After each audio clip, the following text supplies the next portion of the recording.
Hello friends, welcome to the RK Vlogs. This is my daily vlog 1. இன்னைக்கு breakfast பண்ணுறேன் methi parotta and தால் சப்ஜி. அதை எப்படி செய்யலான்றத செய்முறையை பார்க்கலாமா? அதுக்கு முன்னாடி நான் ஒரு புது நியூ இயர்க்கான கிஃப்ட் வாங்கியிருந்தேன். ஸோ அதை உங்கள் கூட ஃபஸ்ட்டு நான் ஷேர் பண்ணிக்கிறேன். அது என்னென்னு பார்த்தீங்கன்னா, ரொம்ப நாளாகவே ஆசை இருந்தது.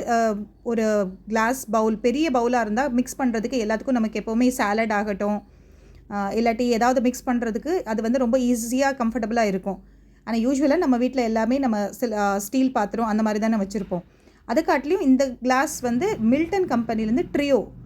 ஸோ இந்த இது பார்த்திங்கன்னா ரொம்பவே கம்ஃபர்டபுளாக, ரொம்பவே பெருசாகவும் இருந்தது. கம்ஃபர்டபுளாக இருக்கும் மிக்ஸ் பண்ணுறதுக்கு. யூஸ்வலாக நமக்கு இந்த சப்பாத்தி பூரி மாவை பிசைகிறதுக்கு ரொம்பவே ஈஸியாகவும் இருக்கும். ஸோ இதோட லிங்க்கை நான் வந்து டிஸ்கிரிப்ஷனில் ஷேர் பண்ணுறேன், பிடிச்சிருந்தால் வாங்கிக்கோங்க. ஸோ இதில் ஃபஸ்ட்டு பராட்டா பண்ணுறதுக்கு நம்ம யூஸ்வலாக எடுக்கிற மாதிரி ஒரு கோதுமை மாவு ஒரு 3 கரண்டி, அதுக்கப்புறம் பார்த்திங்கன்னா கடலை மாவு 2 கரண்டி போட்டிருக்கேன். அதை நல்லா மிக்ஸ் பண்ணி விட்டுக்கோங்க. அதுக்கப்புறம் அதுக்கு கொஞ்சம் ஸ்பைஸியாக இருக்கணும் அப்படின்றதுக்காக கொஞ்சமாக காரப்பொடி ஒரு ஸ்பூன் மட்டும் சேர்த்துருக்கேன். தேவையில்லைன்னா பரவாயில்ல. அப்புறம் கொஞ்சம் மஞ்சள் பொடி சேர்த்துக்கோங்க. அப்புறம் உப்பு, தேவையான அளவு உப்பு சேர்த்துக்கோங்க. அதுக்கப்புறம் பார்த்திங்கன்னா கொஞ்சமாக நம்ம வந்து ஜீரகம் சேர்த்துக்கலாம். ஜீரகம் எப்போவுமே நல்லது, சேர்த்துக்கிட்டால் டைஜஷன் எந்த ப்ராப்ளமும் வராது இல்லையா? ஸோ அதனால் கொஞ்சோண்டு ஜீரகம் சேர்த்துக்கோங்க. அதுக்கப்புறம் பார்த்திங்கன்னா இதோட மெயின் இன்க்ரீடியண்ட்டே மேத்தி தான், மேத்தி லீவ்ஸ் தான்.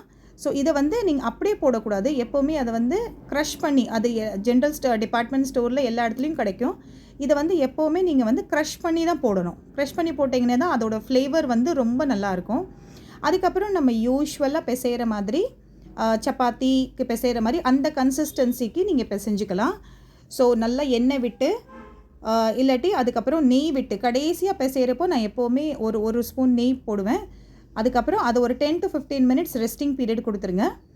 அதுக்கப்புறம் எடுத்திங்கன்னா இது நம்ம சப்பாத்திக்கு தேய்க்கிற மாதிரி தான் தேய்க்க போகிறோம். ஆனால் பராட்டா அப்படின்றதுனால நம்ம வந்து ரொம்ப மெலிசாக தேய்ச்சிடக்கூடாது.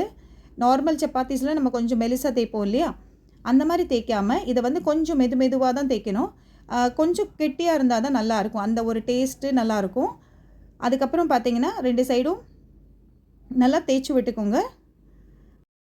மாவை சில சமயம் நைட்டே கூட நம்ம பிசைஞ்சு எடுத்து வச்சுக்கலாம். ஏன்னா மார்னிங் பிரேக்ஃபாஸ்ட்டுக்கு டைம் கிடைக்காது. அதனால ஸோ மார்னிங்கே நீங்கள் மாவை பிசைஞ்சு ரெஃப்ரிஜிரேட்டரில் வச்சுட்டேனாலும் நல்லாயிருக்கும்.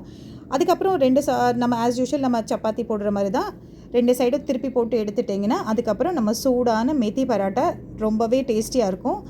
ரெடி ஆகிடுச்சு பாருங்கள். இப்போ சர்விங் பார்த்திங்கன்னா நான் வந்து வித் சாலட் கொடுத்துருக்கேன், குக்கும்பர் சாலட்.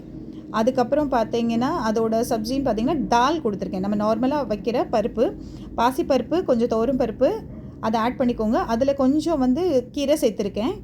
அந்த கீரையோடு சேர்த்து கொஞ்சம் தான் கீரை சேர்த்துருக்கேன். கீரை போட்டு நம்ம தாளித்து எடுத்துக்கலாம்.